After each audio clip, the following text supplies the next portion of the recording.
Hi there, Steve here again from Transforming the Trent Valley. I just wanted to show you something I've just found actually, and this is a problem that nature generally has when people are around. Really, at the end of the day, so we've got a public space here. You can see behind me, and obviously this is manicured, mowed every few weeks. Even during lockdown, it's being mowed. And so nature gets pushed to the absolute edges, and has to really survive in a very small area often. So this area has actually got a small brook running alongside. So the small brook is just here, and I'll just show you. So there's the brook, and you can see how much space nature's given. A very narrow strip of grass is left to grow wild next to the brook. And sometimes whoever mows does a good job and leaves a nice wide margin, which is what we want because it helps prevent flooding, slows down the flow of water when we get heavy rainfall. But then occasionally they like to be a bit overzealous and cut even further into an area. So you can see here where this was the edge originally, just here, and they've cut further in. And the problem with that is that there is a fantastic patch of stinging nettles just here, and a lot of wild insects, butterflies and stuff like that, lay their eggs on nettles. Nettles are a really important food plant for a lot of butterflies. Some of our most common butterflies, or most familiar rather, they're not so common as they used to be, partly because of our tendency to like to make everything tidy. And so this patch of nettles just here has been overcut, cut right back down, but butterflies have laid eggs here, and I'll just show you. I'll flip the camera around so you can see better. So here we go, this is the patch. You can see the edge just here running in front. That was the original edge where they used to cut, and now recently they've decided let's cut further in right here, but in front this is the remnants of the nettle patch. And as we come over here right on the edge of this nettle patch, and of course no doubt we've already lost lots of caterpillars that would have been on the nettles just here that have been cut down, but right on the edge I've just found a larval web, probably of small tortoiseshell caterpillars. So they're lucky, they've literally just survived not being mown. So what I'm going to do, because the chances are this area is going to get mown again in the next few weeks because the grass is going to grow quite quickly, I'm going to actually have a go at rearing these caterpillars at home. I've already got a really good net that I've used in the past for rearing butterfly caterpillars. So what I've got here is, and they're just going to live in this temporarily before I go take them home, is I've got a little plastic pot here, a metal pot rather, but a plastic tub will do. This one's got a glass lid so you can see what's inside. But it's just temporarily, just so I'm going to put them in my bag and take them home. And unfortunately I've got a few nettles growing in the back garden as well, but I can always pop over the field here and get some nettles, so I've always got plenty of food for them to eat.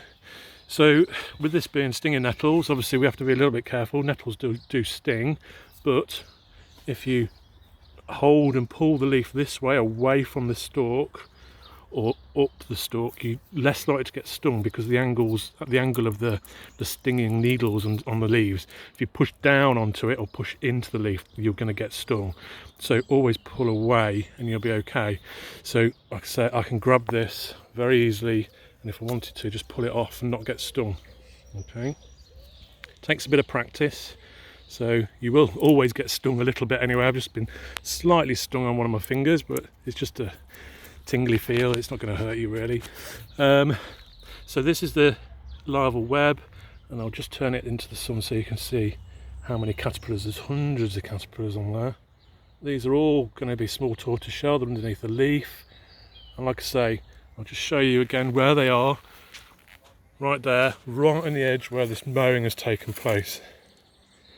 You can see how you've got those two edges, one edge here where they used to mow, and then they've decided to be a bit overzealous and mow closer in, but these have survived fortunately. So I'm just going to pop these in the pot, so just gently hold on to the nettle leaf There we go, get some off. Okay, I'm just going to put them in the pot really carefully, so I don't want to lose any. There's actually quite a lot of caterpillars here. I'll just show you again. There's lots of tiny little caterpillars, and these are going to get quite big, and they're going to eat a lot of nettle. So it may be in a few days I'll take some of these caterpillars and move them, bring them back out into the wild, and put them somewhere that's a bit safer, that they're not going to get mown. So yeah, the main thing really now is I don't want to be keeping these in the sunshine at all, because they're in this pot, because they're going to get really, really warm.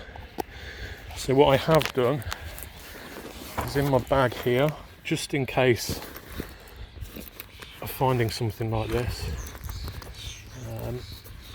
just open up this little cool bag, and what I'm going to do is put them in this cool bag, and I've actually got some ice blocks here, and that's just going to keep them cool just for the next half an hour or so, while I get home. So I'm just going to pop them in there. Okay. Zip the bag up.